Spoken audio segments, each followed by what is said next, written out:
आषाढ़ एकादशी का दिन है। पंढरपुर में एक संत से किसी ने पूछा, क्या बाबा मंदिर से भगवान के दर्शन करके आए थे? इस प्रश्न पर लोगों की भीड़ से भरे हुए चंद्रभागा घाट की तरफ हाथ से इशारा करते हुए बाबा ने कहा, जब तुम विट्ठल को अपने सामने जाते, बातें करते और नाचते हुए देखते हो तो मंदिर क्यों जाने हो? आप जिस तरफ भी देखो उधर विट्ठल ही समाया है। पंढरपुर में ये उत्तर संत गाडगे बाबा ने दिया था। संत बाबा गाडगे ने पूरे महाराष्ट्र की यात्रा की, लोगों को सफाई और स्वच्छता का महत्व समझाने के लिए जागरूकता अभियान चलाया, जगह जगह कीर्तन किए। वो महाराष्ट्र को अंधविश्वास से मुक्त करने का प्रयास कर रहे थे। ऐसा करते हुए उन्होंने श्रद्धालुओं के मन में दुविधा नहीं डाली।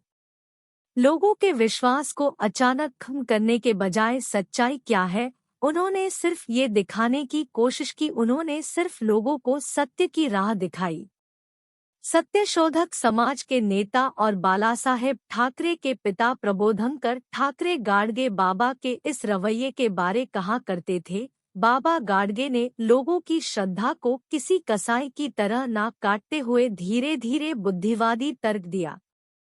अंधविश्वासों का विरोध करने और अवांछनीय प्रथाओं को रोकने का यह सुधारवाद अभियान महाराष्ट्र में पहले भी चलता रहा है। अंधविश्वास का इस्तेमाल कर लोगों को गुमराह करने वाले और जादूटोना करने वाले बाबाओं और तांत्रिकों के खिलाफ कदम उठाने वाला पहला राज्य महाराष्ट्र ही था, जहां जादूटोना विरोधी कानून भी पारित हुआ है। चर्चा में महाराष्ट्र का कानून। महाराष्ट्र का ये कानून और अंधविश्वास के खिलाफ चला अभियान फिर से चर्चा में है। वजह है मध्य प्रदेश के बागेश्वर धाम के धीरेन्द्र शास्त्री, जिन्होंने हाल ही में नागपुर में कार्यक्रम किया था। धीरेन्द्र शास्त्री लोगों का दिमाग पढ़ लेने का दावा करते हैं। महाराष्ट्र में अंधविश्वास उन्मूलन समिति के राष्ट्रीय समन्वयक श्याम मानव ने धीरेन्द्र शास्त्री को चुनौती दी है। अंधश्रद्धा निर्मूलन समिति ने धीरेन्द्र शास्त्री को चुनौती देते हुए कहा था कि अगर वो लोगों का दिमाग पढ़ लेने के अपने दावे को साबित करते हैं तो उन्हें 30 लाख रुपए का इनाम दिया जाएगा। बागेश्वर धाम, धीरेन्द्र शास्त्री और विवाद की गाथा। लेकिन धीरेन्द्र शास्त्री ने इस चुनौती को स्वीकार नहीं किया और वो नागपुर का कार्यक्रम छोड़कर चले गए। बाबा धीरेन्द्र शास्त्री मूल रूप से मध्य प्रदेश के गढ़ा गांव के हैं, जहां वो बागेश्वर धाम के नाम से अपना धार्मिक आश्रम चलाते हैं। धीरेन्द्र शास्त्री को चुनौती देने के बाद से विवाद बढ़ता ही जा रहा है। श्याम मानव को जान से मारने की धमकियां भी मिली हैं। इसके बाद धीरेन्द्र शास्त्री ने भी धमकियां मिलने का दावा किया और उन्होंने मध्य प्रदेश के बमीठा थाने में अज्ञात लोगों के खिलाफ शिकायत भी दर्ज कराई है। कौन है श्याम मानव? श्याम मानव महाराष्ट्र के एक चर्चित अंधविश्वास विरोधी कार्यकर्ता है। वो पर्सनैलिटी डेवलपमेंट क्लास लेते हैं, सम्मोहन विशेषज्ञ हैं और विचारक के रूप में भी जाने जाते हैं। वो आत्मसम्मोहन के माध्यम से पर्सनैलिटी डेवलपमेंट की कार्यशालाएं करते हैं और अनेकों लोगों को उन्होंने आत्मसम्मोहन की कला सिखाई है। श्याम मानव का जन्म 9 सितंबर 1951 को महाराष्ट्र के वर्धा जिले के देवली में हुआ था। उनके पिता ज्ञानदेव भी कुछ समय के लिए विनोबा भावे के निजी सहायक थे। वे गांधीवादी थे और लंबे समय तक उन्होंने विनोबा भावे के साथ काम किया था। श्याम मानव की मां कमल एक शिक्षिका थी। बागेश्वर धाम के धीरेन्द्र शास्त्री के चमत्कार पर शंकराचार्य अविमुक्तेश्वरानंद ने उठाए सवाल। अंग्रेजी साहित्य में मास्टर्स डिग्री प्राप्त श्याम मानव ने एक गांव के कॉलेज में अंग्रेजी का अध्यापन भी किया है। अपने कॉलेज जीवन के दौरान वह तरुण शांति सेना और जयप्रकाश नारायण की छात्र युवा संघर्ष वाहिनी में भी शामिल थे।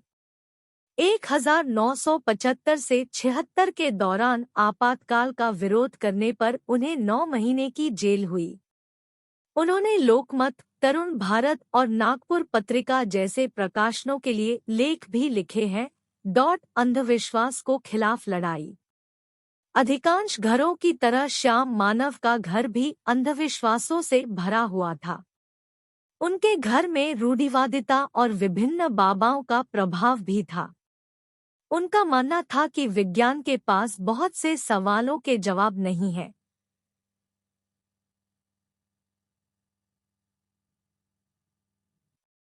1981 में किर्लोस्कर पत्रिका में स्तंभकार के रूप में काम करते हुए उनकी विचारक बी प्रेमानंद से मुलाकात हुई।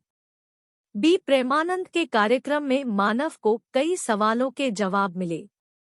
उसके बाद श्रीलंका के डॉक्टर अब्राहम कोवूर की किताबों ने उनके विवेकवादी विचारों को और आगे बढ़ाया।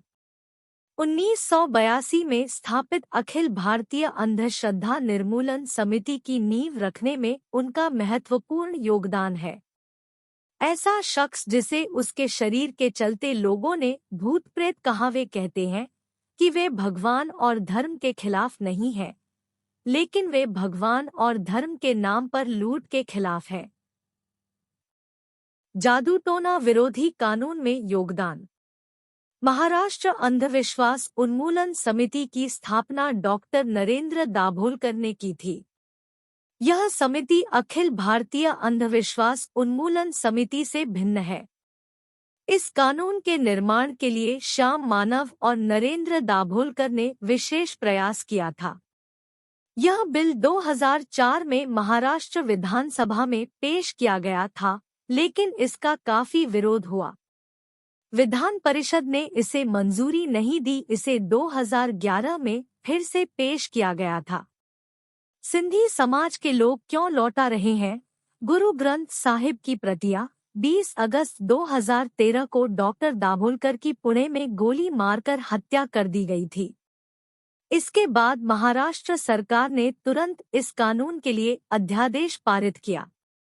18 दिसंबर 2013 को ये विधेयक पारित हुआ और कानून बन गया। इसका नाम महाराष्ट्र मानव बलिदान और अन्य अमानवीय, अघोरी और अत्याचारी प्रथाएं और काला जादू अधिनियम 2013 फीट है। आगे देखने के लिए इस चैनल को सब्सक्राइब करें।